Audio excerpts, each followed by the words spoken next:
many things I can do for you. If you let me do what I do for you. Farabalẹ̀ fún mi lọ́la. Balẹ̀ sọ̀rọ̀ tó bá dọ̀la. Yeah. Yippee-yi-yo, yippee-yi-yi-yi. Keep it on the low, my safari, yeah. No, don't. Keep it on the low, my safari, yeah. Yippee-yi-yo, yippee-yi-yi-yi. It's not my birthday, but I got some cake. What you say? Bang, bang, any day. Hello, everyone. Good evening, good morning, good afternoon. My name is Abimbola Adeyemo. I'm the CEO of Zion Train Entertainment. We spread smile around. We link people. We are the bridge that link people together. We bring people from grass to grace. And today on the set, we're bringing to you one of Africa's giants, one of the best rapper, singer, artists that we have around. We call him VEC. Welcome to the show, VEC. And here with me. Yeah, my name is Akiyemi James, celebrity stylist and image consultant. We're here on the show with Vector the Viper, and here we have our very good friend as well. Hi, my name is Wise Toller. I'm the godmother of Afro Beats. There's only one, and that's how we do. And today we have joining us on the show, rapper, singer, songwriter, poet, lyricist, wordsmith, lecturer. I could go on, but let me stop there. We have the one and only VEC Vector, aka Vector the Viper, in the building. Drum roll, please. Yes, right here.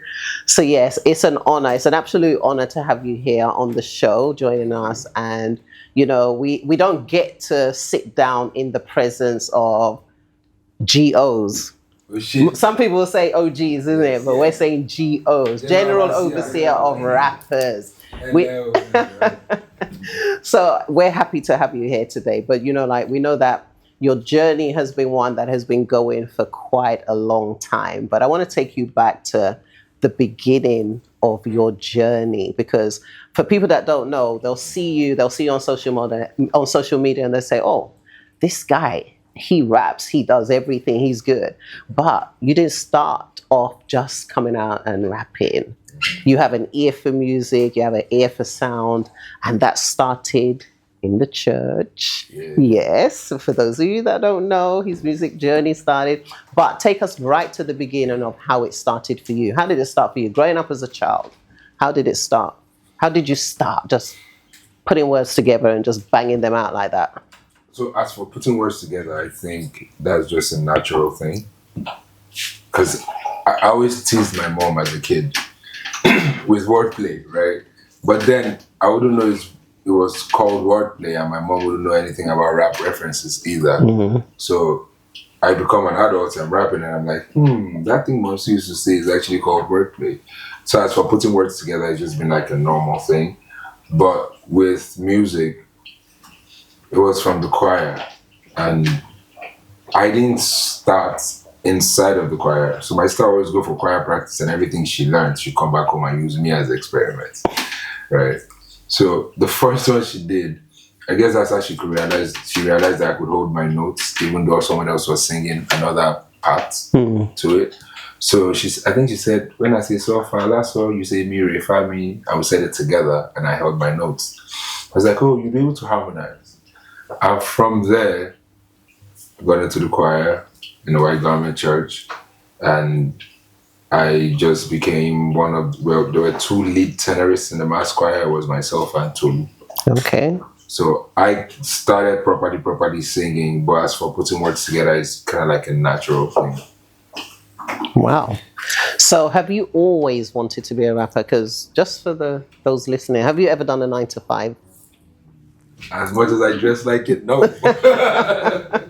I've never worked for anybody before. I've never written a CV before. I've never clocked in before. Even though I'm asking to clock it. Yeah. It's just always been talent from the job. Okay. Yes. So you've always this is what you were basically born to do, right? You could say that again, because I didn't necessarily have any plan to do anything. I just wanted to make music and make rap music. But you know, I was raised upon a dynamic career of music, so I can make country music, I can't make Fuji music. I can't make rap music. Can't make R&B music. Can make trap music. So pretty much the whole spectrum of music, as long as there's a beat count and there's progression, I'm game. Awesome. So you have a number of hits out and you have a number of collaborations. So talk us through some of the hits that you have, some of the collaborations, and how it was working with some of these artists. Let me pick one of your favorites for Yes, please do. Angeli. Yes. I remember that. It's funny because then I was signed to YSG, and ironically speaking, the CEO is Igbo, and one of his favorite artists was Nice. Okay. So I knew people. Bariga Connect. I went to Unilag. Okay, funnier story. Everybody in Unilag would go and cut their hair next, but Femi used to cut fresh in any Joku hall. So I used to call it previous. Mm-hmm. So the time I said, "What's the next?" Let's do previous. So Femi would always play Nice's records. As in, to the point I would be shaking for him, that guy, I don't understand. Why is it? He will play the album. Then I found out that he's close through Seriki and Co to the house. And my CEO then said, Omobek was supposed to do song with Nice. Let me have fun. And as it happened, I think we recorded in Ahmadiyya. And the day we were going to record, Nice had traveled. He was listening to the beats. And I think Sagzi produced. And by the time he came back, we were supposed to meet up in Ahmadiyya. And during the studio session, we opened with Amala and Rosé. Right. And we made the record and it was dope. Very. I think Angeli will be one of the fastest. He has one of the fast. I wrote the It Is My Time Kidding Movie because the matter was we're just playing. So I was talking to Larry Gaga in the car as I was writing the verse. And I got to the studio, just delivered and it was cool. So yeah, that's one. Angeli. Two-Face Get Down to. I think there's a video online. Yeah, there is. Yeah, it's been. I feel blessed because the features have always been evergreen type music. So it kind of meets generations to come. Okay. Awesome. So out of all of your songs, which one would you say is your favorite? And don't say you don't have a favorite. Don't have a favorite. Okay, which one do you like a lot then? You know why this question is very bad for me? Why? Please name one song that I have that sounds like another one. Ooh. Okay, we know you like them all. We know you like them all. The favorite. Yeah. I don't have one song that sounds like the other one. I don't have one lyric that is copying any other lyric. So it's hard for me to have a favorite because every one of them has a story to it. I get that. They're all peculiar to each other, so I can't say. But I love a lot of records. There are records that I perform that make me happy, but I think I like them the most. Follow Me to Go is one of them. Okay. Eli Mama is another. Mercy is another. If they're real, so it's pretty much most of the music that I have that are soulful, they touch me as well. I don't just make music because I think it's going to catch somebody else. Nah, it's catching the moment that I felt whatever inspired that lyrics or the lyrics. So every time I hear the record, I remember catching the moment. Okay. Yeah. Awesome. I was going to ask, what's the advantage of the new generation now? When you started music, there was no internet, it wasn't viral, the social media now. So what do you think the new people going into music with social media now, the platforms and everything going trending and so, how has it been able to, been an advantage to upcoming musicians now? What do you think? Access. Access is always a plus, especially for the new generation, saying that art is a thing that is, first of all, believed personally. Now you believe your art now, so it's hard to sell that belief to somebody else. Yeah. But having access, I remember that when I was growing up, so I've always been a computer man. Hercules can say that somewhere. So one time Hercules used to there's this thing in the neighborhood that said wanted to open multi-platinum records, so we called it More Plats. Yeah. Excuse me. And there was one time I was trying to get him to produce a beat for me so I could make a record. Hercules now says he has to call Jarrett. No, not Jarrett. Someone else in Epoma to ask her. I'm like, we did because you want compensate for Epoma to say that. I just had to buy Fruity Loops. Wow. I put it on the PC in the house in the barracks. As I installed it and I opened it first, my brain just went boom. Because I didn't have no tutorials or nothing. I just went to buy Fruity Loops. I started to click my way through and started to produce. So I had access to it's software for hardware then, but it's say analog into digital tech, you know. So tech access then helped me at least jump over the hurdle of having to deal with, you know, somebody calling somebody else before they produce. So what the new generation of musicians will have is access. This is the era where you can tweet at a celebrity and they can answer you immediately. Before, you just imagine it and keep it moving. Yeah. So access is one thing there are many, but access is one.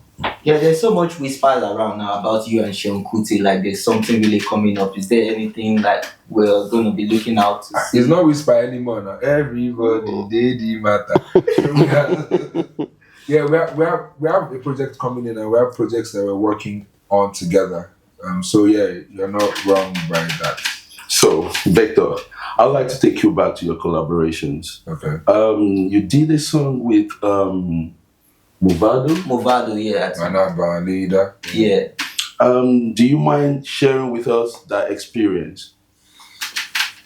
YSG Records, then it was Daseka was the producer of that record, and it was K-Stone and Larry Gaga that were talking to Daseka online. Access again. Access. I mean, Ab initially speaking, we had internet, so we could just send email, you know, over having to travel and go and find Quincy Jones in the 60s and 70s, right? So Larry and K-Stone were talking to Daseka, and yeah, it cost us quite, can't remember vivid, but one thing I remembered the most was when I met Mavado. He was like, I hear there's a lot of money in Nigeria. I'm like, I hear there's a lot of weed in Jamaica, right? Yeah. But I think it was Ayorotimi. He started to manage myself, General Pipe, Blaze, and Ben Foster earlier. I think it was Ayorotimi that noticed that, you know, Mavado was rapping along to you at a point, right? And he says, you want to check all the previous features? They probably don't even know the verse of the artist that they featured. And that was a moment for me. Over the hits or streams and everything, was like, so at least there's respect musically here. So that experience entirely was fun, but it was by the collaborative efforts of definitely YSG, but K-Stone and Larry Gaga. K-Stone was a friend of the family. Interesting. Yeah. It was a bit emotional during your listening party, and when you spoke about your dad. Like, who actually is your dad? What's the connection with your dad, with your music, or the relationship you had? Was it that he actually supported your career, or was it the mentoring, or even you yourself? How are you as a dad, like as a father? I know you're a father. Those are two questions. Exactly right. So let's go with the first one. My dad paid for my first demo tape. When we used to go to Obalende Road, that time nobody could afford Jimmy Jazz. Not because he priced us, so we just say, this part we don't even try to go there. Because Jimmy Jazz, no. We go to like, shout out to Bass Dimension, shout out to DJ Sunday, DJ Debbie. I think DJ Debbie in Lagos started from Bass Dimension then, and we just go there, get foreign instrumentals and just do our thing on it. So yeah, my dad paid for, I remember my first demo was 300 Naira. Wow. He paid for it and it was dope. So he's always supported, but he made me work for the support. So growing up in the barracks now, you know, when there's water faults, you gotta fetch water. Bro, sometimes you get back from the show 5 a.m. You know that time where you are laying on the bed and your bone is cracking from the sleep you want to sleep. Come on, go fetch water. Or come on, go watch the cars. Like, he made sure that he said, yo, this is what you want to do. I didn't ask you to become a musician, so one thing you can do you, but you must do what I want you to do. So he supported, but then he gave discipline with the support. And as for influence, his life is remarkable. I don't know how many officers will get a text in the middle of the night that there are armed robbers in their homes, and his response is, I'm coming. multiple times too. How did we find out? His passing when he took his phone. So you actually had a military background. He's a police officer. A police officer. Yeah, but more like a mobile, like he served most of his years as a mobile police officer. But that has fought to the United Nations to keep peace in Kosovo, East Timor. You know, so all that blood-wise is responsible for the way I would be, say for example. But discipline-wise, I was raised by a man that was a strong man of discipline. So I guess the confidence comes from there. So should we be expecting more international collaboration with you at the moment? Like, are we looking forward to see more of you outside the UK, the US? Oh yeah, the intention is to, I mean, we can't lie, the landing spot for takeoff for Afrobeat music or African music right now is the UK. So you have to get yourself established properly. So there's definitely more of this coming through. Yes, that answers the question. And more on this collaboration thing, I'd like you to share with us. I know there must be a lot of advantages attached to it. Do you mind sharing with us what the advantages are and the disadvantages of collaborations? So I think holistically speaking, collaboration is just good because I guess you're about saying Agbajowo. Laughing Sawyer. Yes, collaborations work because of communal effort, some sort. So whether music, whether a team of people, because I don't want to narrow collaboration to be whether you work with another artist. It can be work with agencies, it can be work with promoters, it can be work with, producers, it can work with anybody. That's very essential in human interaction, period. But if it's real, you probably get a song like Kelly Momo out of it. So are there disadvantages to it? Oh yeah, there might be disadvantages depending on how you see it. Some people may feature certain acts that their careers are not ready for. Right. Yeah, because most people think, getting a big name on your record is all you need to do. But then you get a big name on your record and you can't maximize on that big name. I would know this because there's an up-and-coming act that I said this to and he took offense later on. Because when he wanted the feature, I was like, if you get the feature, this is the wild card that you have. Because you're up-and-coming. Are you sure you can milk and max out on the feature? Yes, you get the feature, then you can't do anything with it. So that can be a downside to collaborating. Yeah, definitely. Right? If you're not properly fixed on the collaboration, you may shoot yourself in the foot. Yeah, so basically what I was saying is like, do you feel education is very important, like for a creative, for an artist, somebody who's going into music? Should they be actually educated? Should they go to school? Or like, I can just jump on music and become successful without being educated? Is it going to affect me? We've seen various people who actually are not educated and actually they were lucky enough to navigate their ways. But do you feel it is important to actually go to school before you do music? The importance of education has nothing to do with music. Education is just important because education is important. And why is education important? Even though a lot of information may be misleading in the grand scheme of things, it's at least good for you to know what is going on in the world that you can associate with. So you have to know definitely what's going on in the world. However, the only thing I'll say is music is music. There are people who are not educated and brilliant musicians. Right, and you don't need to know great grammar to put one or two words together. Because we also understand there's a business side of music. And that's why there's a management side of artistry. Artists don't need to be thinking business-wise because what that does to pure artistry is it poisons it. It will, an artist that is looking at business factors will be making music for numbers and not for expressive emotion. Okay, that's deep. Yeah, so going a lot of people need to hear that. Can you just repeat that again? Let me try and freestyle it again. An artist doesn't need to think like a business person because it will poison the purity of the artistry. A good way to put that would be this.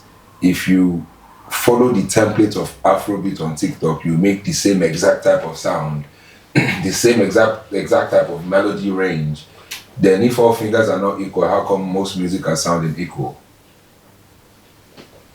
So as an artist, you shouldn't be thinking, if you're thinking business, you'll be doing business strategy, which is demand and supply. And if everybody's in demand of something, you want to go and supply that same thing, it creates what I call monotonity of music. It's just monotonous.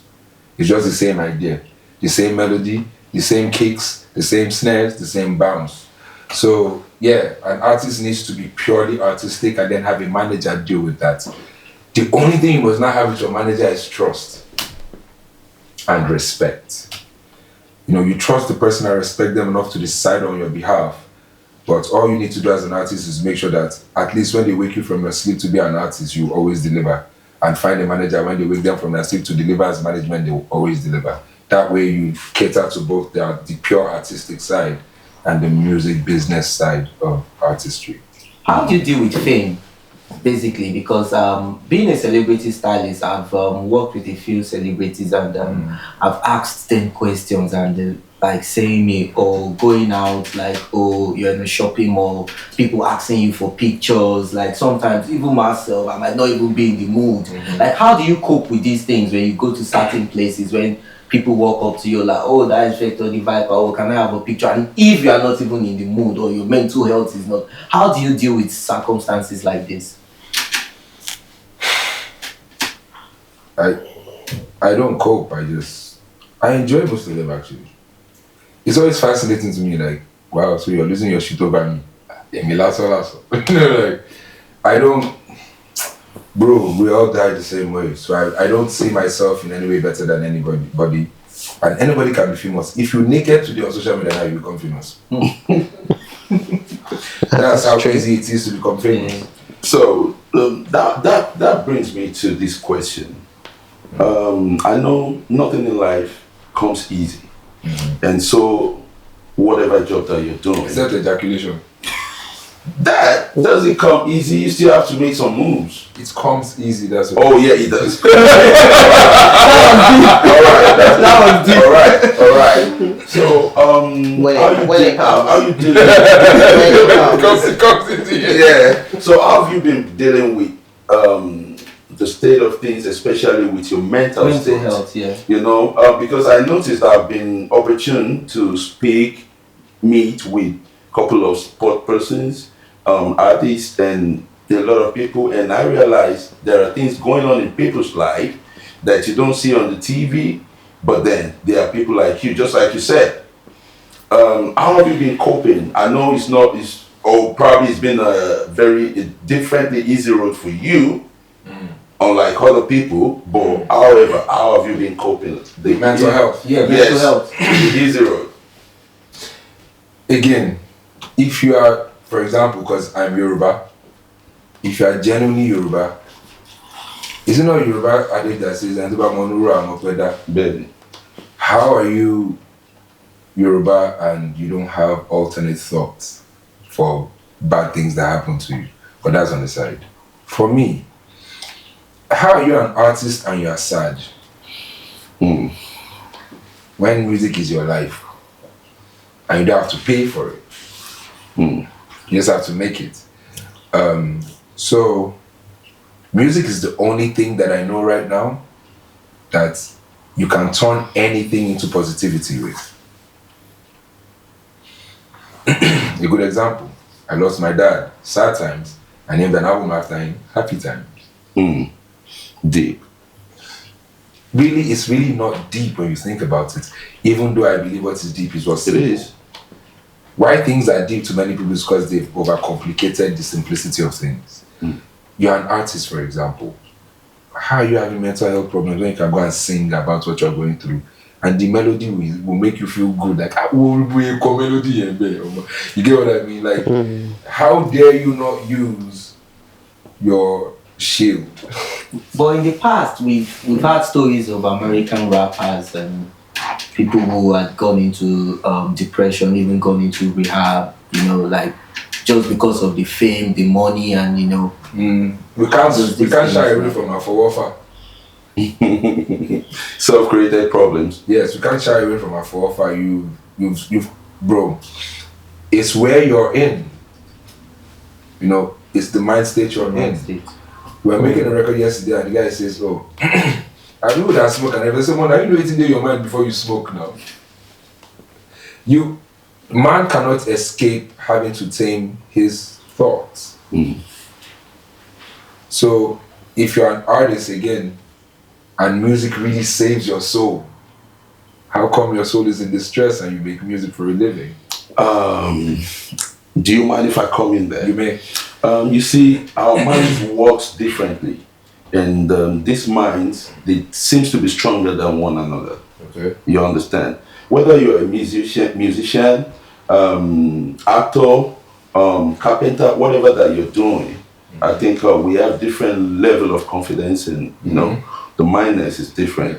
So that's why the question, and I think you are talking from that confidence angle. I can only speak from where I am. Okay, that's great. We've had a good. I mean, we've been having a good time with Veto. I must commend and I must comment that you're very intelligent and articulate. Yeah. I really, that's amazing about you. I'd like you to do us a favor, because obviously Zion Train Entertainment, basically what we do is we spread smiles all around.